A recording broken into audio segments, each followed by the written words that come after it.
been a little bit of a hiccup, a little bit of an issue, and there may or may not have actually not been the vertical stream going out moments ago. But I think we're good. I think we've done it. I'm just kind of waiting for somebody over there who's like in the live chat to be like, yeah, brother, we've got you. We're good. But we'll find out. All right. Somebody going to say, yes, the vertical's up. I just need one little tiny piece of validation. Whatever. I'm just going to keep going until somebody tells me it's not up. And that'll be it. Welcome to all who are, this show is now going out in both horizontal and vertical simultaneously. And let me just tell you that took so much work to make happen. Please tell me that I am pretty. It was extremely hard to do. But I will tell you, as far as streaming both in horizontal and vertical, there was another problem that I needed to solve for the show to bring it back and to be telling the truth about bringing it back this time. And I honestly think I've done it because let's just say this. I'm not going to pretend that you all can't see what's been right in front of you for it's going on a couple of years now. There's some period of time where I obviously have not known what the fuck I want to do over here with this channel. I think I've even said these exact words before. And back in November, I thought relaunching the Sometime Show in this other format would fill these little holes in my heart that are left there by like social angst and misanthropy. But there was something still missing. And there was also something not missing. There's something extra. Adding that call-in portion to the Sometime Show like we overdo on the line, I don't know why no one bothered to tell me it didn't work. It just wasn't good. It was a bad addition to it. So we're doing away with that. In the future, there might be a fun like voicemail function segment. People can leave voicemails. We might respond to those. But doing a call-in show an hour after the show's running I don't know why I thought that made sense in the first place. But anyway, there was something missing. Something that didn't bring me the same joy that I got from the first iteration of the Sometime Show, which was a lot of joy, truly fulfillment. It's the last time I was actually happy. And I think I figured it out. I think it's because the old Sometime Show was a collaborative effort. And having other people involved, oftentimes in the background, sometimes on the screen, made it something else entirely. So from now on, most shows aren't going to be just me, at least if I can avoid it. It'll be me and a friend and all of the segments that you've grown to love, as I know all of you have. This is the most loved show on YouTube. Hands down, there's never been a negative comment and certainly not terrible emails telling me to do things to myself. Everybody loves this show, and we're going to adapt the segments to now fit people, to have people. And to get that started, there was actually only one person I felt that I could do the first episode with. And I mean that because I wanted to do the first episode at another time, but he got this big fancy audition that I don't think I can talk about. Maybe I can, I don't know. But he had to big time me and we had to put it off because I was going to wait for this guy though. If we had to delay it again, I would have. He was somebody who made the very first iteration of the Sometime Show extremely special, but also so much better. He was a writer he helped with the writing on Roast the News, that segment. And he also was my substitute host and co-host from time to time. So everybody, let me bring in now my friend since high school. And for some of you who will remember deep cuts, things from the past, I'd also like to bring to you all my baking buddy for life. Welcome, DOMINIC SYRACUSE.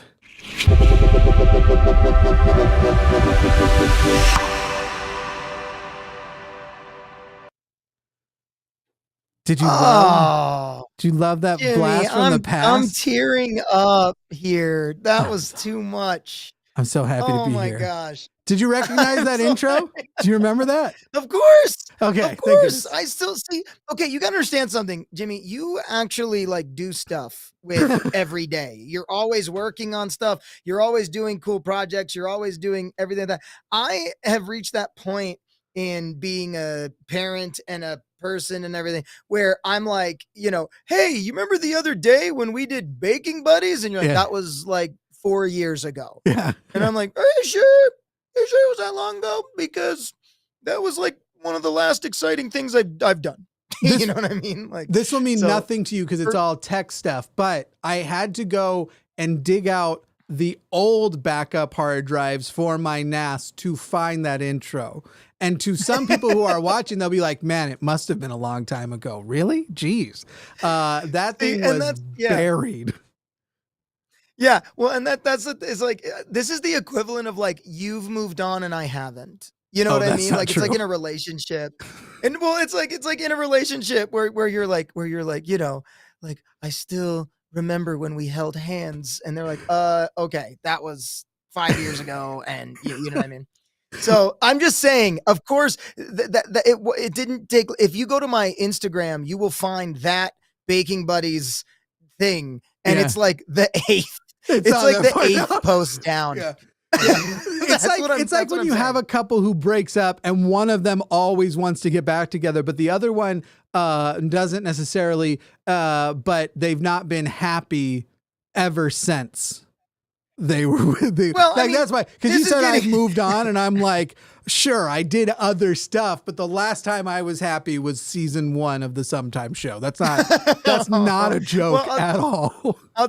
I'll tell you this. I was planning on making this joke, and now I don't know if I can, because I'm not sure if it was streamed or wasn't. But you did this whole thing about like your finger, like make it one finger, change from 3 to 1 finger. And my intro joke was going to be like, you know, Jimmy's. That's always been Jimmy's preference. You know, like something. I just want to assure you. And now that joke has 100% fallen flat because I don't know who has and hasn't heard. The good news, Dom. So I guess I'll let you all know this now, and we'll be doing it in a moment, but, the segments have been adapted to now have 2 people. And so the first segment we're going to be doing in a minute here is Roast the News. And what Dom and I have done is different than what we'll do on a lot of the episodes. So any episode Dom's on, that he has the time to do this, because he is actually an extremely busy guy, despite what he was just telling you all. When Dom has the time, we're basically going to do Roast the News, where usually when I do Roast the News alone, it's like 15 to 20 stories with little jokes on top. So what we did this week is there's 16 total. I wrote 8. He wrote 8. And then we swapped scripts. I don't know what jokes I'm going to read. He doesn't know what jokes he's going to read. But I will tell you this, Dom, fingering makes a comeback. Well, and I really want everyone watching to understand this. Like, Jimmy, you know, hit me with this idea, and it's very similar to like SNL, where they do the joke swap at the end of the year. However, the goal of this is not to get each other canceled or anything like that, or that say it's not like it's not like, oh, I just want you to say shocking stuff. It really is like a thing of Jimmy's like, I want to write a bunch of jokes, give them to you to read first time on the air. I wrote a bunch of jokes. Jimmy hasn't read them. So I will say, at least on my end, there was an element of me going like, I just think it's going to be funny to hear these things come out of Jimmy's mouth. No, but you know, no mouths, no whatever. But here's what I'm worried about. I'm going to be honest. Believe it or not, I am an awful first time reader. Like the second, like as far as cold reads go, so I think where a lot of the humor is going to come in is, you know, people watching me read this just so poorly. So please, Jimmy, live on the thing, if I mess the joke up, give me direction. I'm an actor. That's what I need. I need you to go, no. Let's retake that one. You know, all right. Yeah, exactly. Let's do it again. And this time with a little more, you know what I'm saying? I could try it like an improv game. I could try and channel the director where I'm like, well, how do you feel that went? Or I could be like, hey, let's do another scene, but this time, why don't I drink wine off your shoes? Something like that. Exactly. We all know which director I mean. Improv. We could do an improv version where you go, hey, you know, do it this time, but like a, you know, like a cowboy ballerina, and I have to read the joke again in that way. Anyway, I'm excited. So people saying, awesome. okay, if you're watching right now, your vertical experience might suck because I apparently fucked something up. So there's going to be a little bit of a pause when we come in a second. Stay here if you're on vertical. I almost want to start all over again. But now it should look perfect on vertical. Perfect should be phenomenal now. Yeah, it should be good. So let me know in the live chat if you're watching vertically right now, if you are getting a completely better, different experience, because that should be the case. Let me see if I can. Yes. Okay. It is fixed. I'm very, very sorry for those who had tuned into vertical so far. And I might even cut up to this point in the edit for later, because nobody's going to watch this on replay if it looked like it looked before. But now it should be incredible. Like, the two streams are formatted separately. One more ideal for horizontal, one more ideal for vertical. It does not cut down the middle. And so this is good. Hell yeah. All right. Fuck yeah. Sweet. This is going to be the unofficial start. A couple quick announcement at the end of this show. We're going to hard stop at 6:00 Central Time. So that's about an hour and 45 minutes from now. And anybody who's here will be redirected over to my other channel, The Line, where tonight we are launching a new call-in show called Chewed Gum. Chewed Gum is a women's deconstruction call-in show. It is to address the specific things about purity culture and things that women and people who are raised as women, socialized as women, face in religion and deconstructing from religion. It's something that I feel is underserved in the atheist community, and it is going to be awesome. And our very first episode features Eve of Eve Was Framed and Alyssa Lube, the sex coach, which is cool. Also awesome. Cool. Hell yeah. Very cool. Yeah, that's launching after this. All right. Look forward to more awesome friends, awesome times in the future. This Friday, I'll be back with my friend Sarah Gibson. I'm very excited to introduce you all to that. And leave lots of comments and lots of love trying to bully Dom into coming back frequent and often. I would do every show with Dom if I could, and then we'd have to figure out how to add some thirds, but that sounds like a lot of work too. Oh, making it a thruple. Are we trying to thruple this? Where it's you and I, and then we bring in friends from time to time. To tell you the truth, if I could do, I'm so excited for people to meet Sarah. We haven't collabed, but we've been the best of friends for a few years now. Sarah's an incredible musician, comedian, does all of the stuff more on vertical format places, like her Instagram or TikTok's huge. Anyway, I'm excited to introduce everybody to Sarah, because she's just one of my favorite people. And I feel like the three of us doing a thing together, if that could be the show every time, that would just make me too happy. I'm not afraid to say I'd nut. I'd nut. All right, let's get on to the actual fun stuff. The stuff that I know that you are really here for. Me continuing to use this intro out of context. Oh, shit. I thought There you go. Yeah. All right. The rest of the show is just randomly injecting that. You can't tell me not to. I'm fucking my show. Do whatever. Not you. You can, but they can't. No, I know. I'm so stoked. Let's do this. All right. We've added a little twist for this first time for. Did I already explain this after we fixed the vertical thing? Okay. So we might want to you might want to just quickly. Yes. Quickly. For our first segment version of the show, Roast the News, which potentially all these shortcuts are ready to go and I can do them without hands. Boom. Little you might have to reframe yourself a little bit there, buddy. You got a little schmutz. The graphics. It's me? If you can just move your camera down a touch. Just a little. If you can't, we'll figure it out. No, I got it. Okay. In the past, Roast the News has been just myself reading stories and jokes about what is happening in the news now. And that is what Dominic and I are going to do. However, we don't actually know what we're going to be reading because we've actually written the stories and the jokes for each other. On other episodes with other hosts, usually I'll be writing for both people, depending on who it is, because a lot of people are fun to talk to and funny spontaneously, but are bad at writing jokes. Let's be clear that's the reason why. And, there's nothing wrong with them, but they should be a little ashamed, but that's fine. Anyway, usually I'll be writing for both people. Today's much more fun. Dom has written for me. I've written for Dom. Let's do this. And Dom, yes, I say you go ahead and read the very first I one. will start the first one, but before I do, can you, you're going to hate me. Can you go back to the roast the news thingy? The little icon guy? Yeah. Okay. Tell me this right here does not look like if you and I had a baby. Well, that was the point. Holy crap. Like he's got my hair color, my face shape and haircut, but I can't go through puberty. So I have no beard ever. You have a fantastic beard and blue eyes. And I'm just saying, like, the second I looked at that, it's like if you took the Baking Buddies thing and then merged it together, it would make that guy. Yeah, I got to stop drawing cartoons after I masturbate is what you're saying. All right. Here you go. Let's do this. All right. First one's for me. We ready? I'm ready. All right.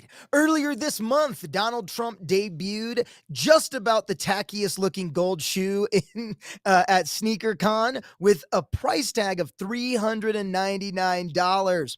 Though buying at that price now would be tough since they sold out after just a couple of hours, this led to them being moved online to a sort of black market, which Donald Trump uncomfortably calls the blacks market. It's true. He does that. It's horrible.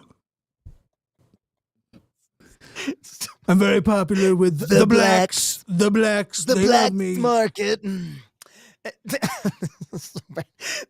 This led to one monumental sale by the man imaged here, who purchased a signed pair of shoes for a whopping $9,000. That's right. He paid the equivalent of $1 per child maimed in a Chinese sweatshop to bring you these spray painted airbortions. Sorry, what were they called? One more time. What were they? What are they? These spray painted airbortions. Wow. I am in awe. Brought to you by Nike. I am in awe of the writing of that joke.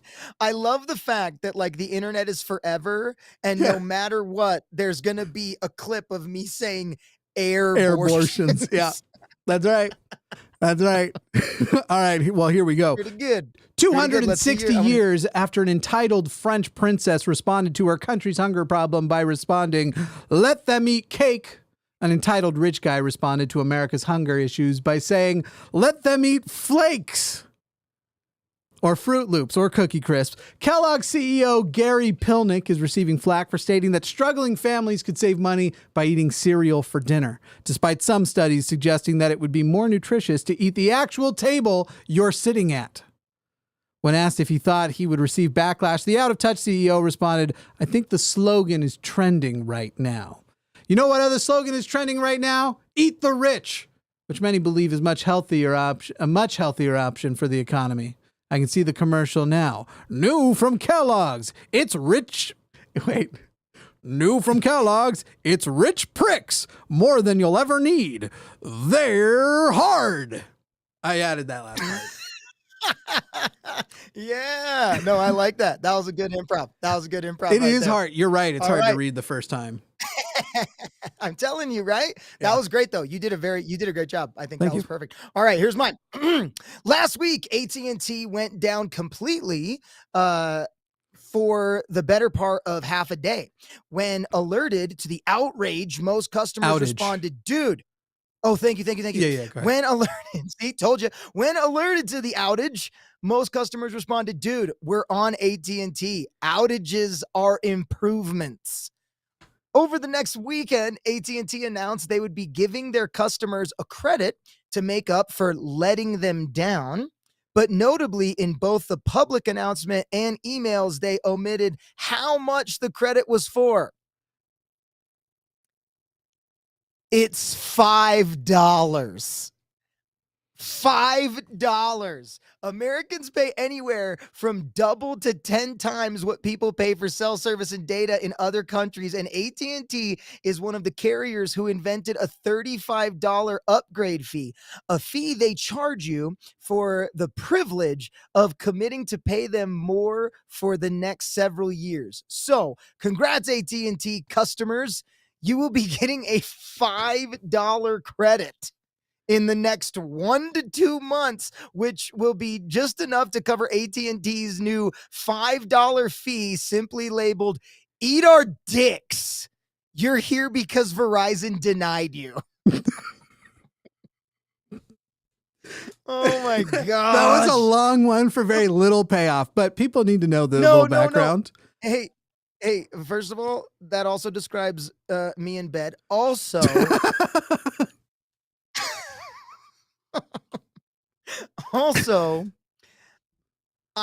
the fun part for me is that I'm reading this for the first time. So even if it's not like necessarily like laugh factor, there is massive shock factor. I didn't know that. The credit they gave was $5. Are you serious? Yeah, literally $5. Dude, so I worked, as you know, I've worked in the past for different cell phone companies. I worked for Verizon and then AT&T. Yes. And it was so funny. Am I allowed to say that's like when we became friends? Oh, we were friends before. Do you remember that, this? Though. We knew each other. I worked in a guitar store, which was right around the corner from a cell phone place Jimmy worked at, and I would go and ask him to charge my cell phone when it died. Yeah. And then he would come play guitars. That's how we hung out in high school. Anyway. It was fun. But anyway, so I worked at Verizon, and then after I worked at AT&T, and part of the joke, the "Eat Our Dicks, you're here because Verizon denied you" thing, was AT&T launched in Wyoming in like 2010. That's how recently AT&T was even an option. And that's when I was working there, was right for the launch. I got poached by AT&T, and people would come in, and I started to recognize a pattern. And then someone would come in and they'd be like, "Hey, I was interested in service over here." And so usually I would ask, "So are you mad at Verizon, or were you turned down by Verizon?" Because I need to know how I'm going to pad this sale. I gotta figure this out. That's like, oh my gosh, that is really funny. Like I completely get it. Yep. That's literally my car insurance. I have so many accidents on my record. No car place would take me. Finally, one did, and then I got in another accident, and they were like, "Of course, we're not going to help you. That's not what we do." Like, we issue insurance cards for when you get pulled over. Exactly. That's and I couldn't even argue. I was like, "Yeah, I get it." Fair. All right, I am really excited for this one. Hit it, buddy. Why did this thing change behind? Okay, there we go.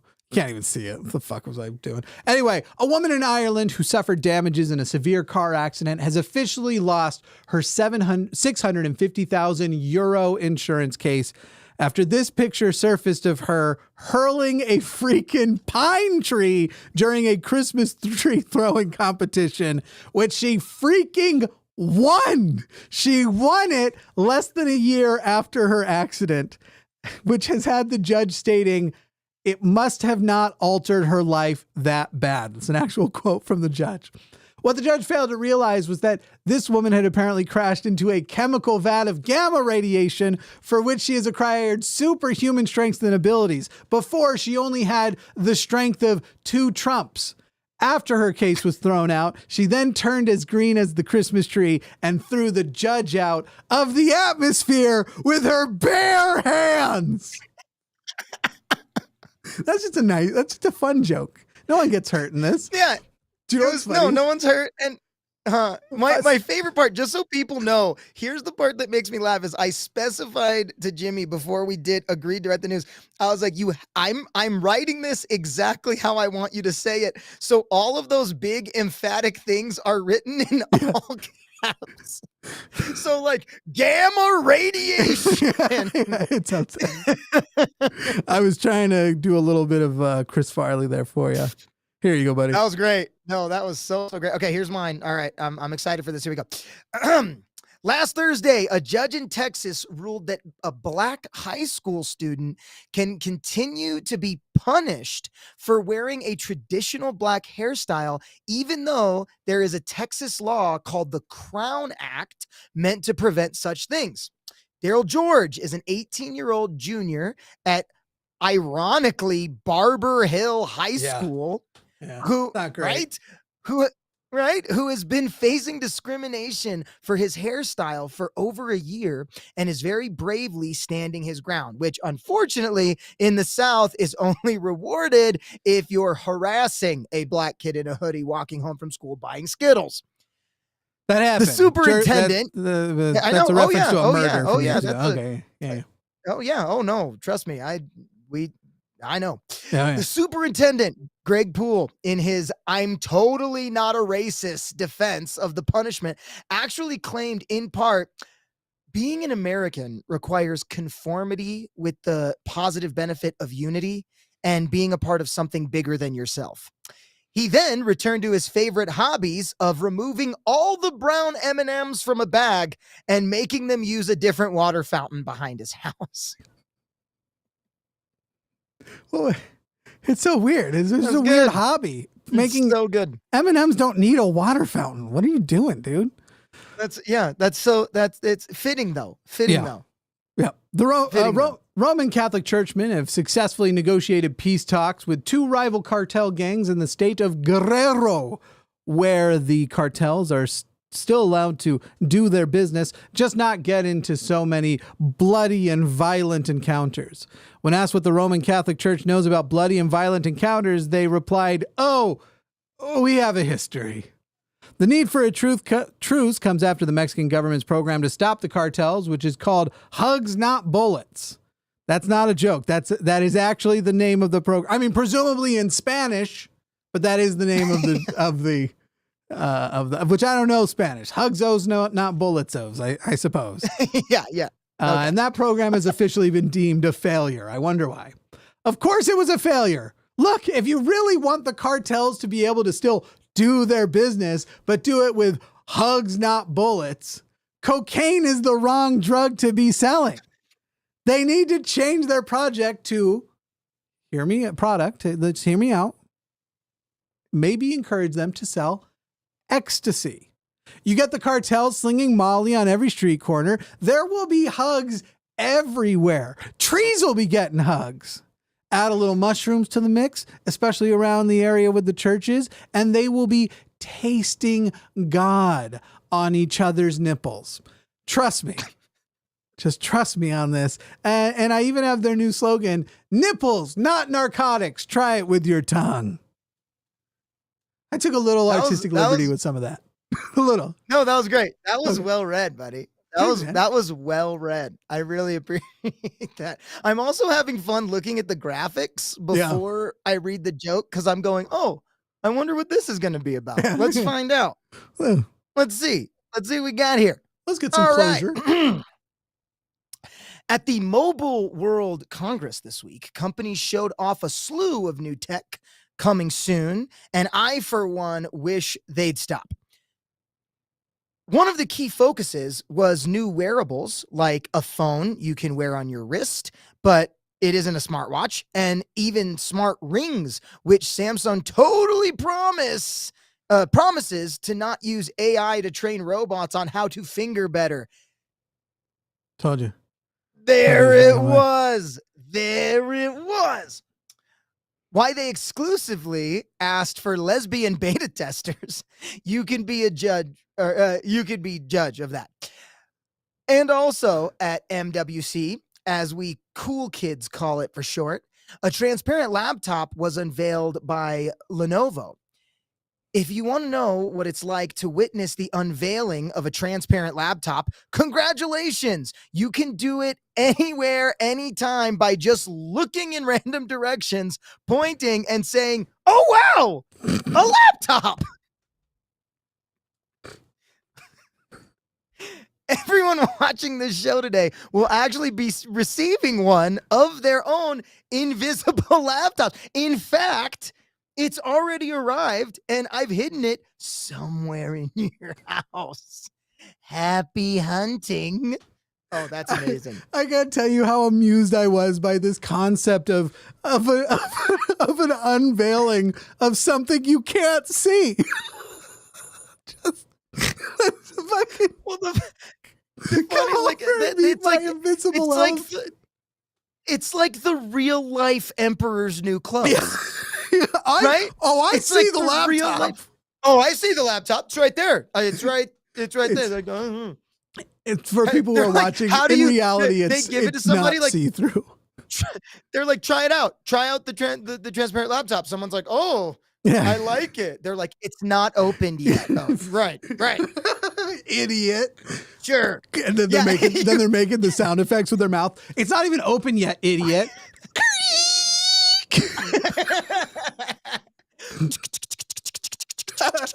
Oh my gosh. Oh man. Enter. That's amazing. It's not an invisible laptop. There's a low opacity to this like block, and literally everybody's like, why? What is this technology for? Is it like, Why? oh my God, I really need people around me to see the porn I'm watching, but in reverse? See, I was going the opposite way. Instead of clearing your browser history of like in case somebody sees all the porn you're watching, it can just be an invisible laptop. Now they can't even find the laptop. They can't even look through search history. It's gone. It's invisible. And that you know who's buying tons of these laptops? Huh. Hunter Biden. Of course. He's got the biggest order of these laptops. I've got yeah. He's like, I need as many invisible laptops. Send them immediately. Send them immediately. There. Oh my gosh. What happens if you lose one? Anyway. All right. You're fucked. You're fucked.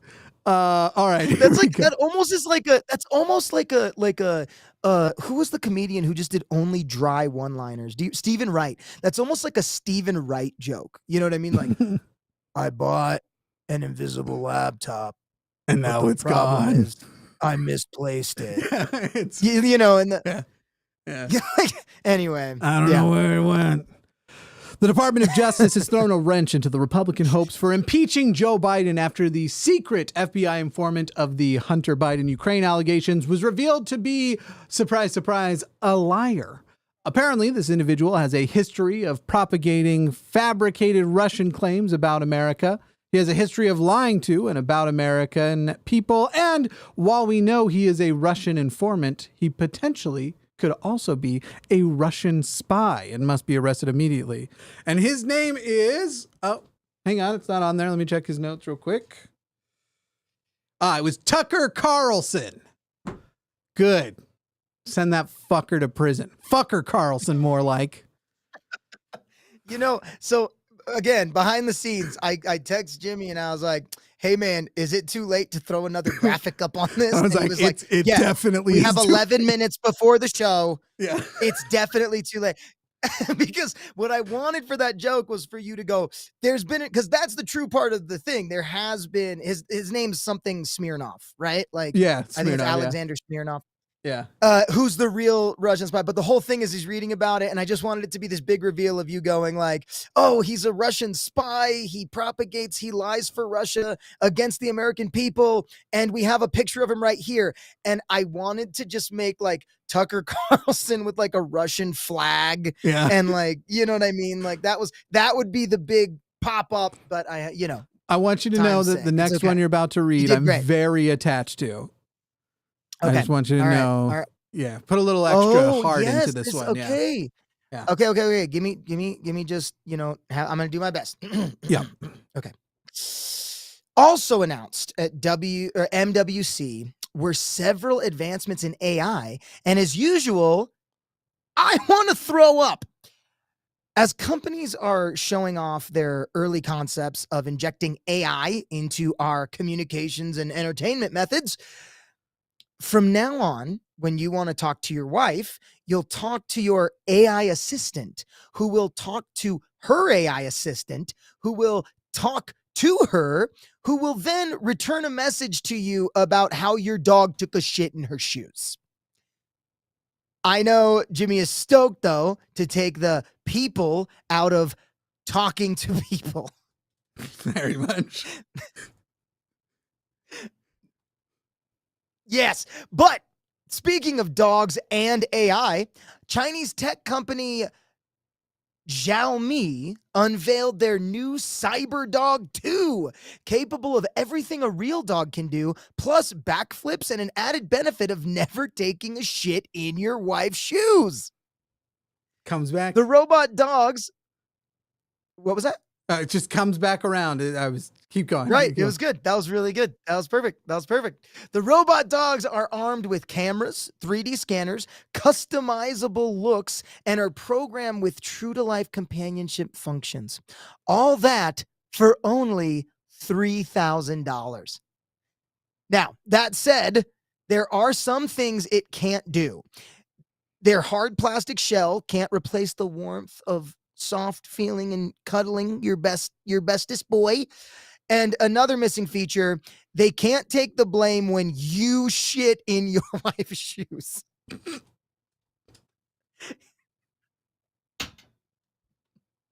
Keep going. There's more. And blame it on the dog because your wife bought you a tie for your birthday and you literally never wear ties. So I like a type of joke that I think it's called a retcon, where I'm sorry. At the very end you reveal a bit of information that changes the beginning. That's one of my favorite types of jokes, because now it turns out the 2 previous shit and shoes was Dom, not the dog. Oh my gosh. Okay, so again, here's the funny thing. I have to reiterate this for people watching. I've never read this before. This is the very first time I'm reading the joke. So part of the fun is that like I don't know what's coming. You know what I mean? Like I have no idea what that's about to come. Just like his wife. I'm sorry. No. Take the no what out of that. I'm never coming. The thing is that when I hit wife's shoes, that knocked me down. I was like, I can't continue because I did not see that coming. And that was my fantastic. My largest hope for that bit was to afterwards find out that you actually do have a dog that keeps shitting in your wife's shoes. And now your wife is suspicious because of the bit. Here's where I really identify with that joke is that I do have 2 dogs that I love very, very much. And my dogs, like I thought it was, this is what I love real quick. What I love as a comedian is that when you do comedy a lot, you kind of know where stuff's going.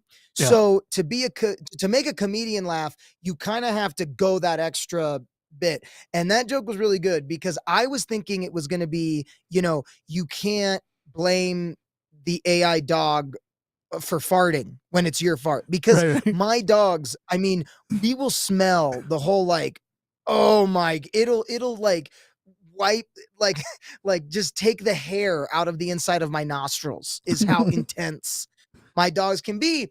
And there are times though that I'm like, really, like I've had my dogs long enough that I know their brand. You know what I'm saying? Like when that comes along, I know which one it came out of.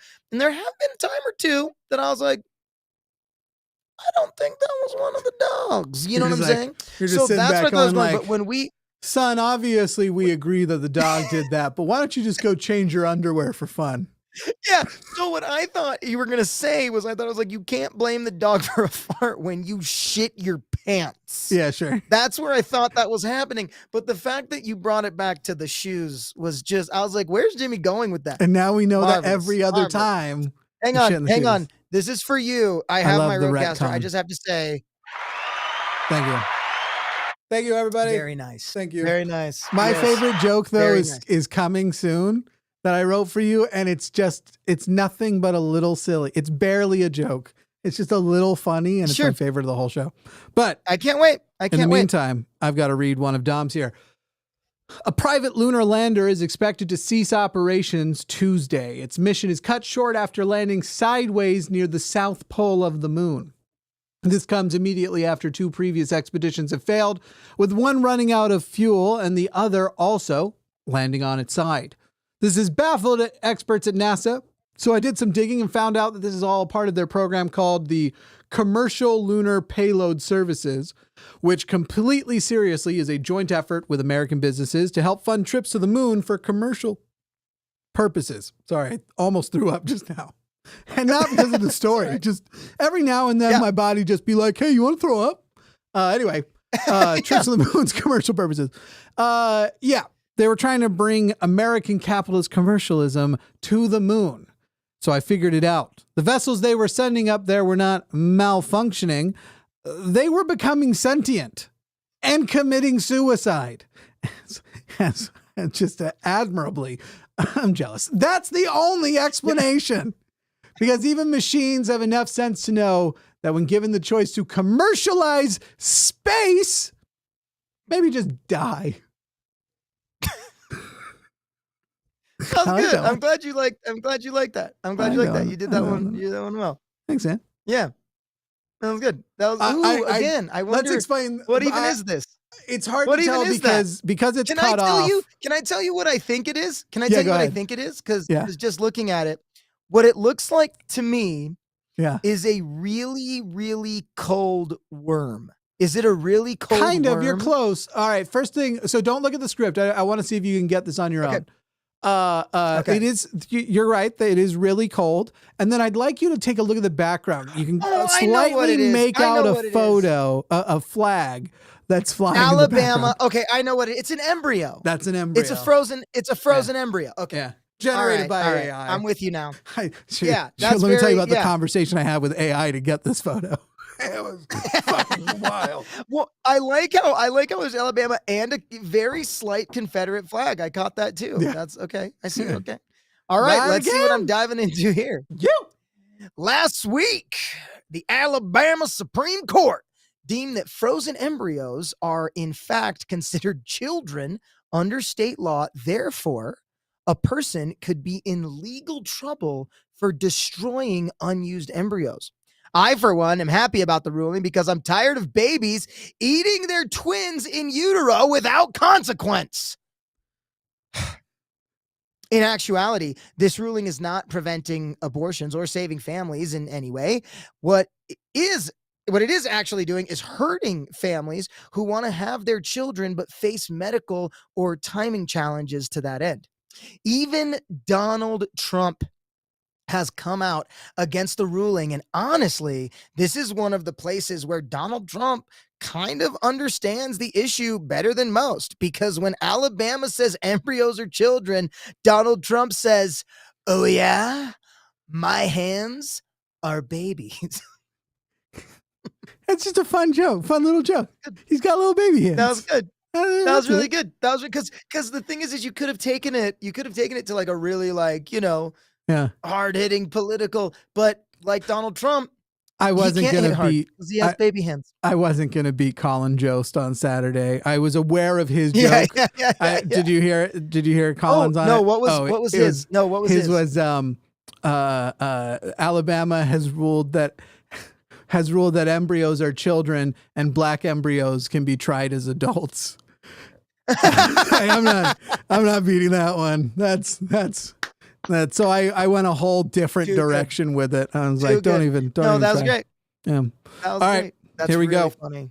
The Supreme Court has heard arguments regarding regulations and censorship of social media services this week.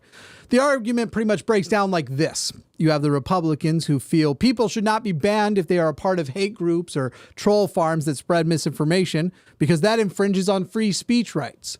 The Democrats, on the other hand, agree with social media companies that platforms like Facebook and X should be treated more like news outlets and content should be verified for quality control. And the Supreme Court was like, wait. We already have an outlet that can differentiate itself between right-wing We already have an outlet that can't differentiate itself between right-wing conspiratorial fascist entertainment and unfact-checked opinion porn masquerading as wannabe journalism. We call it Fox News. Stay out of it, social media. They've got it covered. I just want to say this. Very nice. I just want to say nice. this about you taking on Fox News. You're so brave. I know, right? I know, right? Well, it's like, so that was one of the last jokes you wrote, I'm betting. You're like, yeah, guaranteed. I just had to like get it done, push it out. Well, what's by the way, I do the same thing. The same thing. I hit the wall. I go, I got nothing, so I'm just gonna make a Fox News joke. There you go. Yeah, it's kind of like, there were a couple of things like Patton Oswalt, I remember at one of his shows, he was like, listen, I was an Obama supporter. And then, the crowd cheers. And he's like, yeah, with my crowd, that's about the least controversial thing that I could possibly say. It's like same thing. And then, but it's kind of like, remember in like 2004 when, all you had to do was just say Michael Jackson and it was a punchline. Right. You know what I mean? Right. Or like there was a point where the movie Geely came out and all you had to say was Geely and that was a punchline. Same kind of. Same. Yeah, I got you. Hey, you know what's crazy? There's more people watching vertically than horizontally. That's blowing my mind right now. Yeah. Interesting. No, I like it. I like it. Next one's for you. This one's fun. This one's okay. This one's ready? my favorite. Last week, a woman in Ohio was charged $1,010 for a single sandwich at Subway, and so far has yet to get a refund or resolution from the chain. We at the Sometimes Show have some exclusive breaking news about the mishap that makes the story much, much worse. We're sorry to report she had tuna. She had the tuna. That's my favorite joke of the whole thing. That was really good. That was really good. Could I do it again? Could I do it again? But yeah. I do it like with my best Norm Macdonald? I don't have a Norm Macdonald impression, but could I do it with Norm Macdonald energy? Yeah, do it. Could I try? Okay. Yeah. All right. Last week, a woman in Ohio. Yeah. Last week. Last week, woman in Ohio. That's ridiculous. Yeah. God. Yeah. So last week, a woman in Ohio was charged $1,010 for a single sandwich at Subway, and so far has yet to get a refund or resolution from the chain. Well, we at the Sometimes Show have some exclusive breaking news about the mishap, and that makes the story much, much worse. We are sorry to report she had the tuna. That's right. She had the tuna. Yeah. The worst fucking sandwich by like 100 miles at Subway. It was already a lot of money, and it's clearly a mistake. $1,000 for the tuna. It was tuna.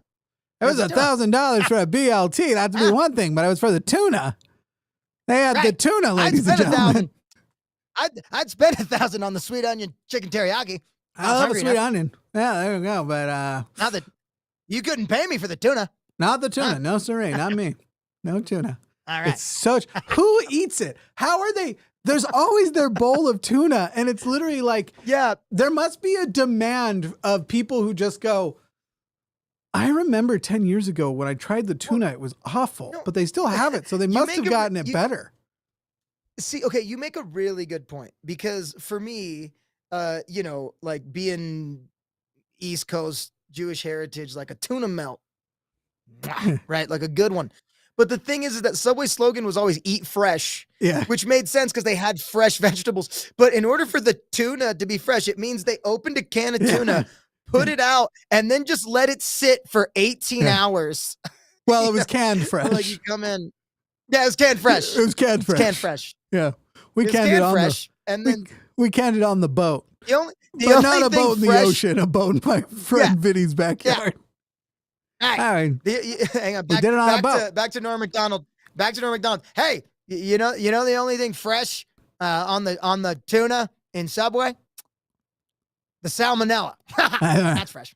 That's right. Good fresh salmonella. All right. Okay. Yeah. I just like that joke. It's my turn. Right. No, it's your turn. Yeah, this one, I mean, like, okay, read it, but this was the one I told you I couldn't make a joke about it because I was a little too upset. But don't do a setup is what you're saying. Don't use setup. You know voice. what? Right. I would just say read it. Just go ahead. No notes. Go ahead. Have fun. I'm trying to think of a newscaster I could do an impression of, and then I remembered that I don't know how to do an impression of any newscasters. Yeah, you do Missouri it. law. Yeah, we'll do the. Hey, you're the. No, just funny do it. Just guy. do it. Just do it straight. Do it straight. You got it. I've not done a thing straight in my life. A Missouri law states that judges cannot legally finalize a divorce if a woman is pregnant, meaning that if a woman is filed for divorce before or during her pregnancy, it is actually illegal for the state to grant it while pregnant. This includes cases of abuse and neglect. The truth is, this law has been around for a long time, and there are people trying to overturn it. However, it keeps getting dismissed because a prevailing belief is that it is unfair for the child to be born of separated parents. You know, babies. They understand the difference. Oh no, it's much more fair to wait for the child to be born so that it can spend its mentally formative years around the healthy environment of a terrible relationship falling apart. That way it can get hardened quickly to the harsh realities it will need to face being raised in a state like Missouri. Oh, sorry, I meant to say it's pronounced Missouri. Missouri, not Missouri. If you're an abused... Wait, it's only pronounced Missouri. That's what I said. Read it It's straight. only pronounced Missouri if you aren't an abused pregnant woman trying to get out of a toxic relationship. Wow, you showed them, Dom. Just kidding. That didn't mean anything. I don't know why I said it. You told them. Oh, see, that's what I think Missouri's going to change now. they're going to do it. I called them misery. Yeah. I called him misery in a joke, and Yeah. they're going to be like, you know what? You're right. That Dom, the Syracuse guy. Let's change it. First he shits on Cheyenne, now Missouri. Let's change the entire law. Let's do it. What? Nothing we can do. Nothing we can do about it. All right. Here we go. Ooh, all right.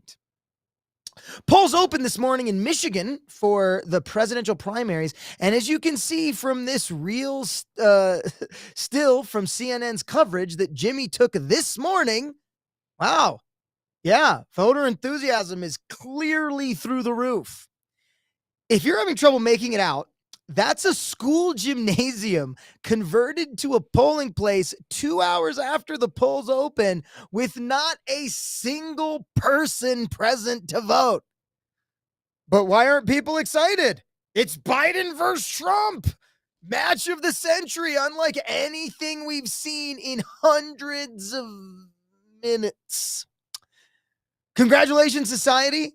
We are doing 2016 all over again, but this time with more fascists, more Twitter wars, and more crypto scams, and more years of age. I threw that one in. It's like a messed up political Groundhog's Day, but lacking the sexual appeal of Bill Murray fighting male pattern baldness. So I just wanted people to wonder if I'm attracted to male pattern baldness. I like that. Thank that. There's the thing that I give you tons of credit for, Jimmy, always, is that you write so poetically about the most strange and mundane things. I just want to read this sentence again. All right, go for it. And I just want people to appreciate, because, you know, if you're an actor or stand-up, the gift of words that you get to say is just beautiful. I want to appreciate the poetry of this sentence.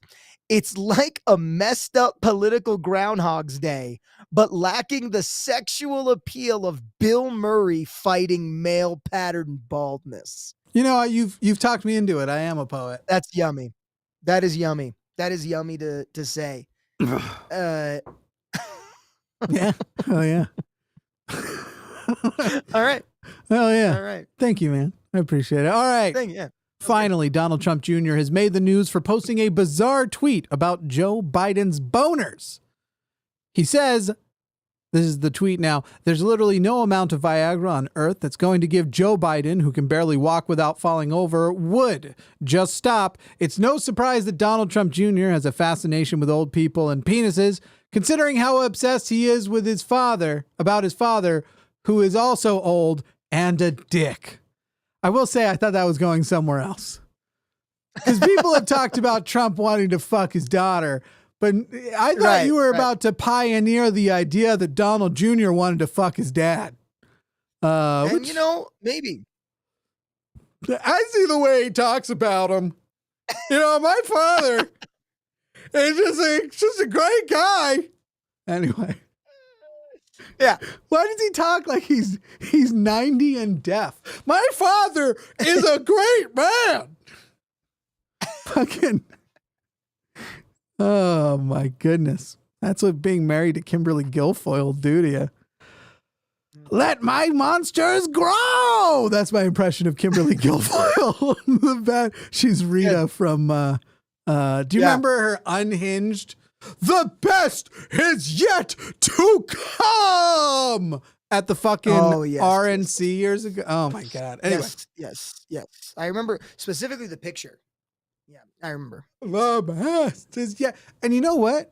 Gavin Newsom used to tap. That's the fucking crazy thing. Do you know Gavin Newsom was married to her before fucking Don Jr.? What a fucking mind fuck. Oh my goodness. Anyway, let's go back to talking about Biden's penis and Trump's penis, and guys, the rest of the show is going to be penises. Is it? Yeah, I mean, I'm surprised it's taken us this long. I'm surprised we're not talking about dicks right now. Anyway, we are finished. We are. He has fascination with his father, who's also a dick. That was the thing. This post comes days before Don Jr. received a large package of white powder, which was sent anonymously to his home in Florida. When authorities went to check it out, they realized receiving packages of white powder was nothing new for Trump's son. Who do you think he is? Hunter Biden? I'm sorry. Hunter Biden's so cool. Like, let's just get that out of the way. I'm going to make Hunter Biden jokes, but that dude has had a way better time than me. Anyway. Yeah. However, this one, ironically enough, was a gift from the Roman Catholic Church in Mexico as payment for some peace treaty they made regarding hugs, not bullets. Whatever drugs he may be on, one thing is for sure, that guy definitely doesn't need Viagra. He's already a huge prick as it is. It's not that I don't like the joke. It's that I think we made the same joke like 4 times by the time we got to it. Exactly. 100%. Yeah. That concludes Roast the News.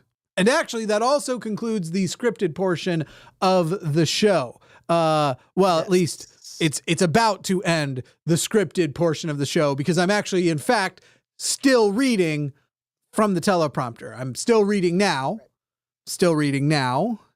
And yes, I'm still reading now. But the remaining segments here on out, I'm just going to do that the rest of the show. And also just throw in one of these. Fucking broke again. God fucking damn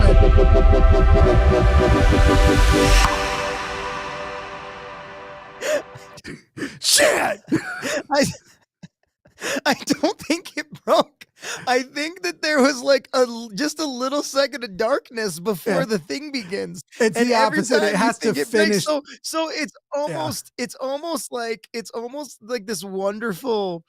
That's like the we'll do it live introduction. Yeah, it's like because both times you went, oh shit, fuck it, bro. God damn it. Sometimes baking, but anyway. We're actually still reading now. This whole time. That's not true. We're still doing it. The remaining segments here out are going to be free flow, not with zero plan or structure, but it's going to be just me and my bud. And now we'll move on to our /news, which is running a new way. We're doing a new thing. It's for the last hour of the show. We're going to go a little more free form, have a little bit of fun. Find a little bush and put it in the corner. The way it works now, our /news in the future. Wait, I'm sorry, was that a Bob Ross reference? We're gonna find a little Bob Ross reference. Bush. You were like, find a little bush and put it in the corner, and immediately my mind went like 5 different ways on that. I was like, that bush in the corner. That bush in the spotlight. It's a lady bush. Like he's thinking of a lady I know. bush. And I was like, Well, no. First, when you said find a little bush, you know, and you're going online, I was like, oh, okay.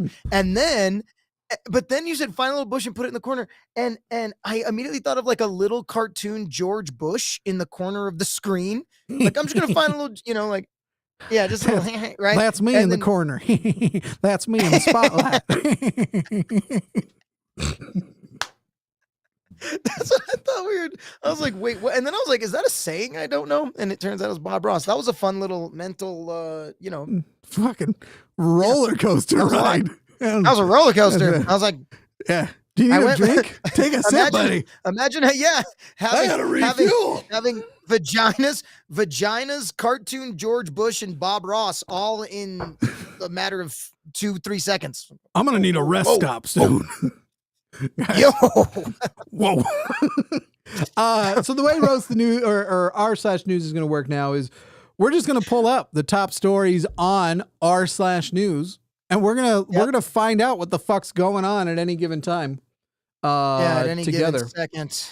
And so there's no way to prepare for this because it can change at the drop of a hat. Now that said, we could actually prepare for it because it's not going to change that much in 2 hours, but it could. Well, these days, you know, refresh the page. That's right. You're damn right. Yeah. All right. Oh, actually, I've heard about some of these things. So it's funny because we're probably going to do during this what the last segment is. So let me just tell people what the last segment also is. Yeah. Our final segment today. Do that. I didn't want to jump in. Hell yeah. We will read super chats at the end as well, but our final like official segment today is called Did You See This? And it's essentially just us sitting down and going, here's what has been living on in my head rent free. We might pull the videos up, we might pull up the articles, whatever, but just us talking about the shit that's been going on that's living rent free in our head. And what's funny is r/news is often enough going to overlap because immediately as I jump onto here, the very topmost story is this one. Burger chain Wendy's looking to test surge pricing at restaurants as early as next year. Have you seen this? Do you know what this means? No, explain this to me. All right. You Uber when you go to like California, right? Yeah, of course. Yeah. So you know what surge pricing is with Uber? Yeah, of course. Yeah. So like, I'm not kidding. That's what they're doing. There's a lot of traffic. Yeah. Or there's a lot of people needing it. So because the demand is so high, the prices have gone up. So you're telling me AI driven Wendy's. Yeah. Wendy's nuts touch your chin. Got him. Sorry. Do you remember what I'm referencing? I don't know if you do, because I tried to do it to David all the time at the studio. Hey man, do you like Wendy's? Yeah, I like Wendy's. Wendy's nuts touch your chin. Got him. Damn. Wait. Thank you. Thank you. Dude, okay.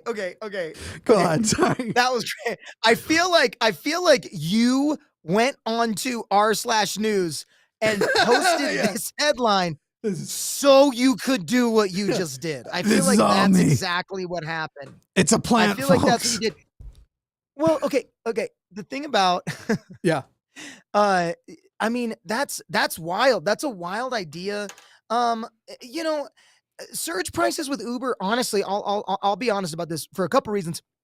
It makes sense to me, surge prices with Uber, because, you know, I've been in Los Angeles. I never drove Uber because my car was too beat up and I have too bad of a driving record, but I did do like Postmates and stuff like that. Yeah. And I would say when you're in a big city and it sucks and you're grinding and you're working 4 or 5 jobs just to make ends meet because nobody can afford anything, and Uber is a job, you know, you go out and you're just scrounging to make change. Surge pricing is wonderful because you're like, all right, this is actually where I can try to make something, you know what I'm saying? Get a couple bucks. Yeah. And also it also makes sense with supply and demand because it's like, yeah, there's lots of people out at this time. Demand's high.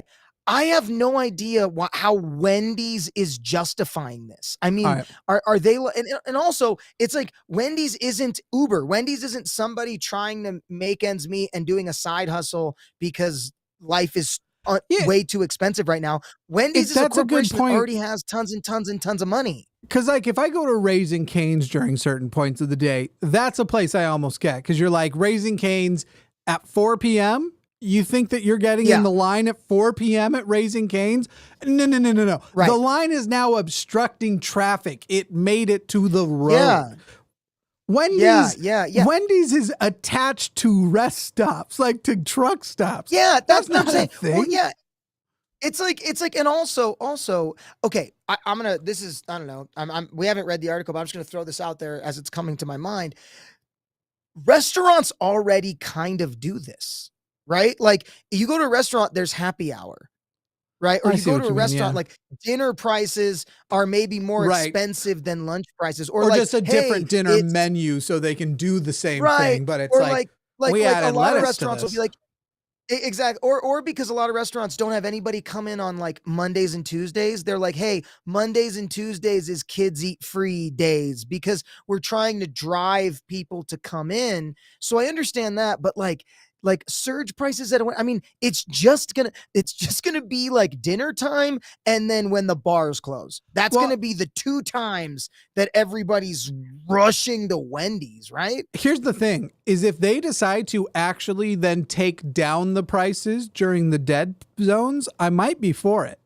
Because then it's like, not only are we going to punish you for getting in the long line, we'll reward you if you come during our off hours. That would be dope. Now that I would like, because how much would it suck? Doesn't it already suck? Okay, okay. When I lived in California, the big thing is In-N-Out. Like In-N-Out's the big, I mean, and you know how like in some places, if a place is like exclusive to an area, the people who live there don't like it because it's touristy and it's whatever. In-N-Out is the only place that people who come from out of state want to go, and then people who live in are like, yeah, In-N-Out, let's go. So the line's always huge, but that's the worst part about it is the line's going to be huge. To have to sit in that long ass line, and then pay more. Like, oh my, it almost sounds like they're trying, like, it's like, it'll regulate itself to where people are like, no, screw that. Don't go at this time. That's, I think only what they're go maybe at trying this time, to do. right? Right. Cause they're sitting there going like, you know, it's funny because I've taken some business classes over the years and stuff. And one of the things they'll do is they'll tell you like, people will be like, they'll be talking about raising prices for your business. And they'll be like, how much of your business do you think you would lose if you doubled your prices? And there'd be people who would give like, you know, this percent, and literally every number would be under 50%. And they're like, so if you doubled your prices, you would, let's just take 50%. You would do 50, you'd make the exact same amount of money, but you would be doing half the amount of work.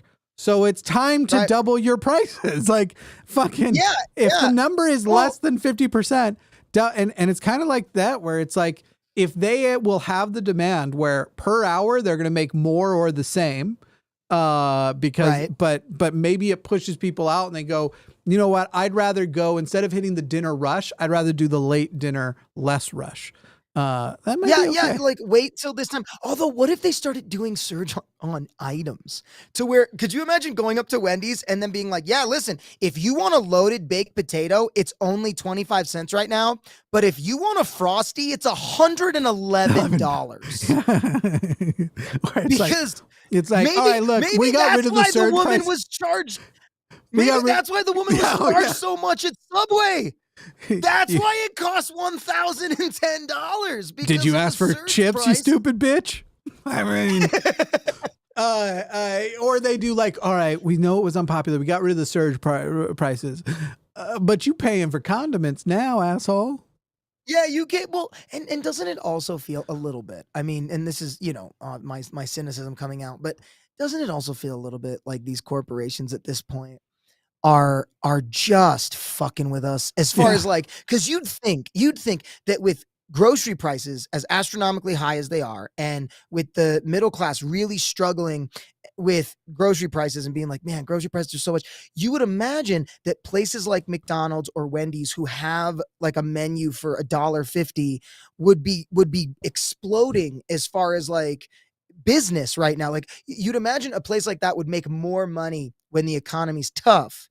And just surge. And then it's almost like they're sitting back going like, I wonder if we can make even more and if they'll pay it. You know what I mean? Like it feels like it's wild that right now, not to call this other restaurant good, but like you can go to McDonald's and get like a Big Mac meal, or if you order it for delivery, it's going to cost even more, but you can go to McDonald's and get like their burger meal or whatever. And price wise, it's going to be almost the exact same as getting the burger meal from Chili's.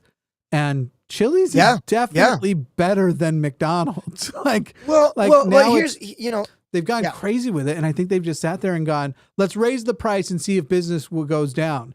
And then it doesn't, because people are like, well, look, I'm not going to interrupt my routine, but I hate this. And then they're like, all right, cool. So everybody hates this, but they're still paying. But, now that, we've resolved the problems with production and inflation has cooled off and our costs have gone back, should we now put the prices back down now that our price is back down? And then they just go like, what if we didn't? What if we now have our prices back down for us, but their prices are still up? What if we just leave that? Dude, I mean, come on. That's been going on for you. That's what oil companies do. Yes. Oh, oil companies are they're like, oh, the economy's hard and we're worried because there's this and overseas or there's this president. So we're going to raise the price on everybody. And then when there is it's supposed to be supply and demand, it's like the cost goes up based on supply or demand. If there's lots of supply, the cost should go down. But then they're like, well, when the demand was high and you guys were paying a lot, you still paid it. So now that even though we have a ton of it, if you're going to pay it, we're going to keep selling it to you at that price. I just want to say to anybody listening, I don't think we should round up the billionaires and throw them off a cliff. I just want to say that to everybody.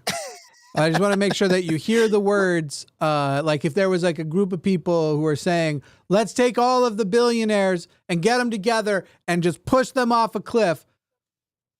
I don't want people to think that I would want to do that. Specifically, the thing that I don't want to do is take all the billionaires, round them up, and push them off a cliff. I don't want to do that. So don't suggest that I do want to do that. And by that I mean rounding up all the billionaires. Oh, is that what you're talking about? Into a group. It wouldn't even be that big of a group. It'd be a manageable group. You'd only need like 6 trucks to just push them off of a cliff. Like logistically, could I explain logistically how somebody would do that? I've got it written down, actually. Let me get out my plans. But they're not my plans. You know what? This is something that I am interested in people commenting on in the thing. And this is just me being curious, honestly. It's interesting that of all places, like all fast food places, it's Wendy's that's trying this out. Because, I mean, honestly, when it comes to fast food options, where on the list is Wendy's for you? I don't know, man. It's one of those food places that I don't eat as often because I'm autistic. Yeah. So McDonald's chicken nuggets is the go-to, right? I got to have my chicken nuggies. And it's like, don't stereotype all autistic people as liking those just because 100% of us do. That's not fair. But I will say, it's a food I will sometimes specifically crave their terrible French fries dipped in their Frosties. Like their fries suck. You remember that? You remember their big thing years ago where they were like, our fries are better. You can still see the skins. And people were like, oh my God, it's natural cut. I guess this makes it healthy. And then they're just like, this tastes like shit. Like that's... Hell yeah, this is fucking awful. And then you dip it in a Frosty and you're like, this tastes like shit in a Frosty, but I crave it. I crave that shit from time to time. I get that. And then if you can get the spicy nuggets just interesting. Fresh.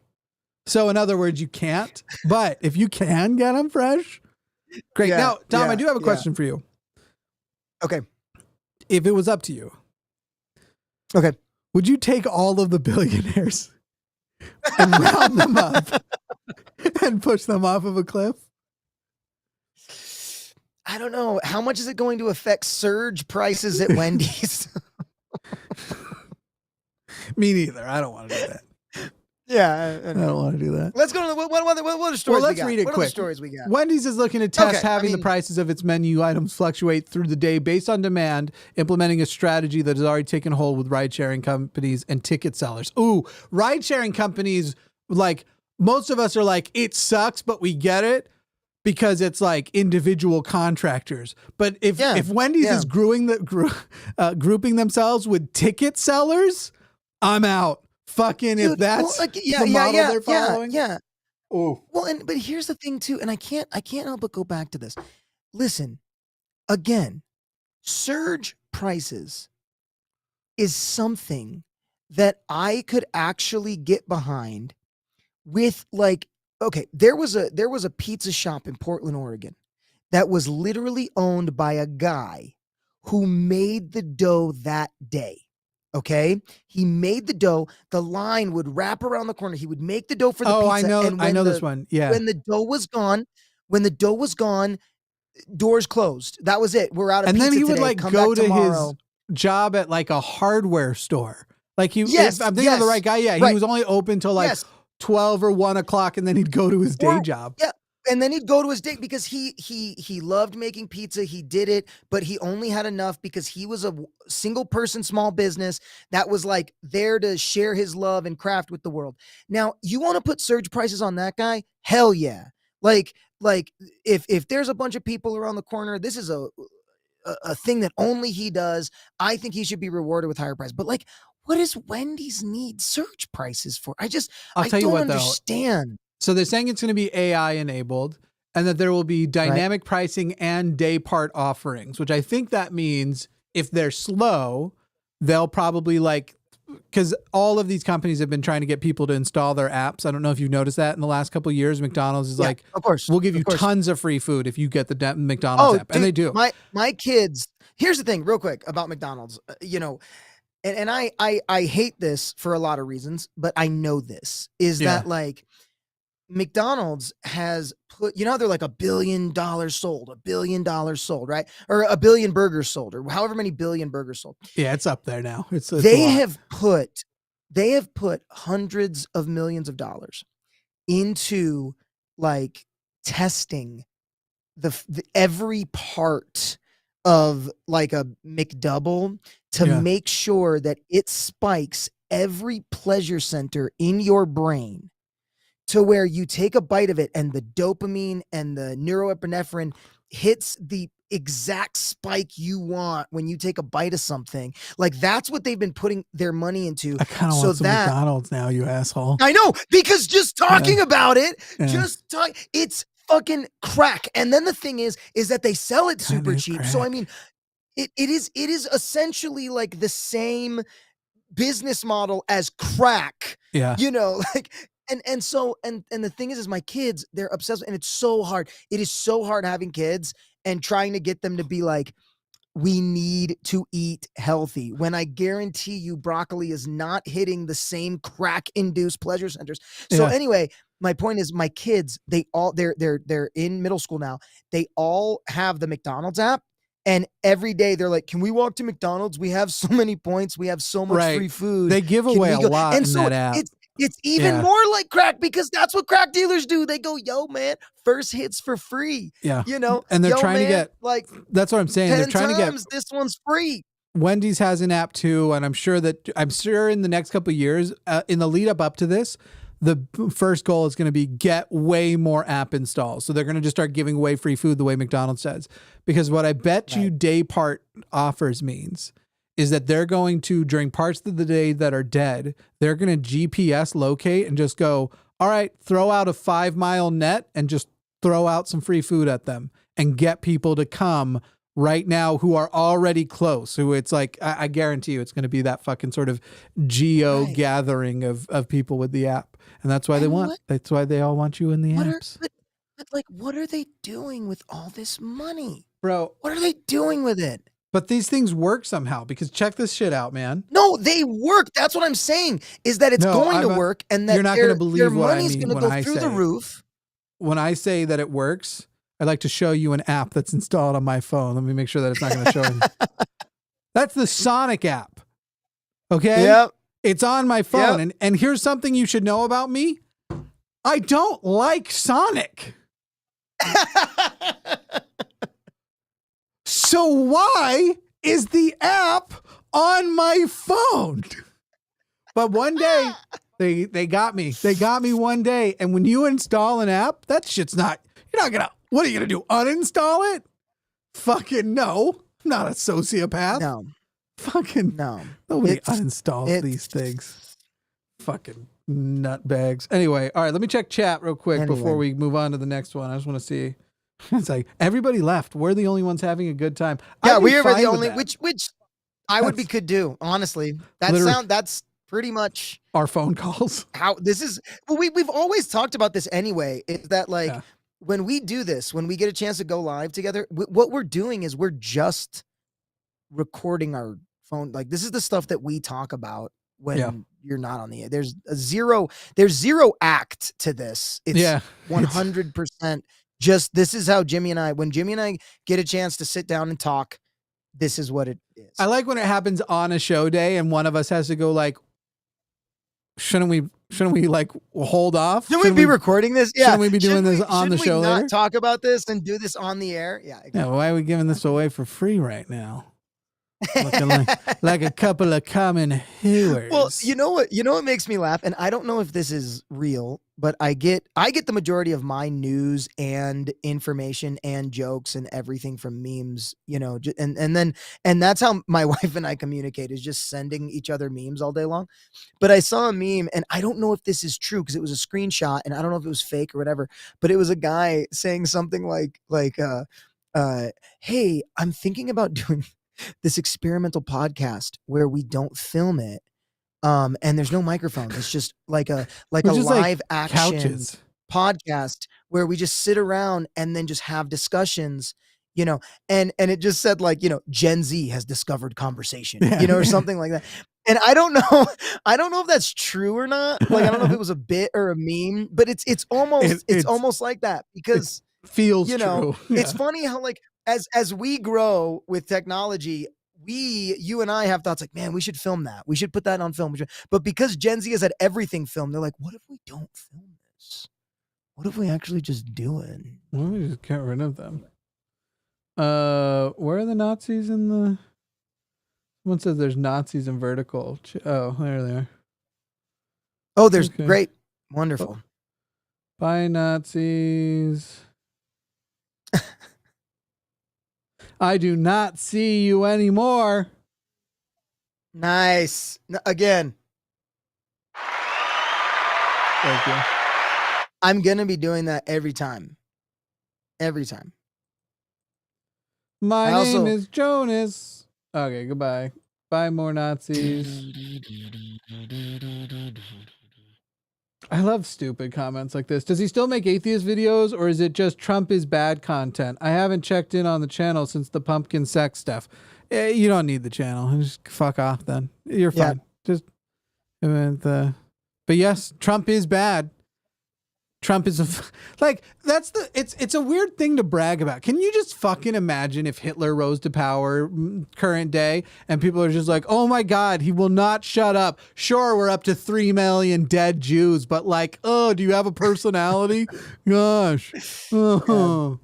Call me when it's not like he's going to get to 6 million. And then push the goalpost. Well, it's I don't know. Fuck I have nothing. I got nothing. All right, let's look out. Let's just keep saying the word "let's" over and over again. Or we could do something like this. Let's. Shit! God damn it!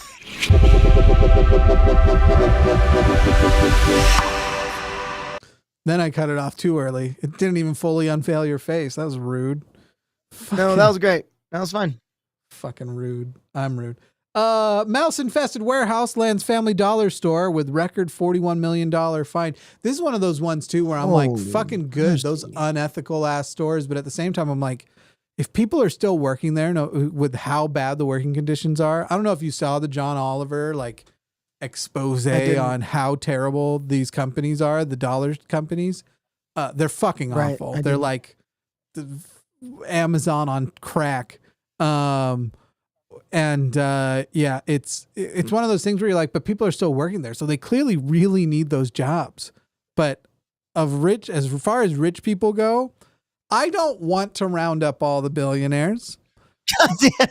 But the people I would put at the front if I did want to would be the dollar people, the dollar store people. They would be at the front of the ones that they're fucking just evil shitbags. Yeah, really terrible people. Really? Yeah. I don't know if they haven't actually seen the John Oliver thing. I don't know if they actually have $1 billion. I don't know if you can get to billions at the in the dollar corporations, but whatever. I don't want to do it anyway, so I don't have to keep track of who's getting pushed out. Oh yeah. You've made very clear. I feel I've been very clear on this. Yeah, you've been very clear. Woman accused of murdering son, 3 in Durham, says Bible allowed caning. Go ahead, make a joke out of that, funny guy. Oh yeah, you talking to me? No, I just, yeah. Oh like yeah. Sorry, I was reading the one brought below everything it. Wait, what? Jam Master J, godson and childhood friend, guilty of Run DMC star's murder. Whoa. What? Whoa. That's crazy. They found him. What? Man, it was crazy that they fucking. You saw a few months ago they finally arrested Tupac's murderer, right? Yeah. Which is My favorite was the cop who got up and was like, so to everybody who says we're just sitting on our ass and not doing anything about it, how dare you? And it's like fucking 30 years later. They're like, how dare you say we're not doing shit just because it took us. Bro, the guy was bragging about it. It's like in his book and shit.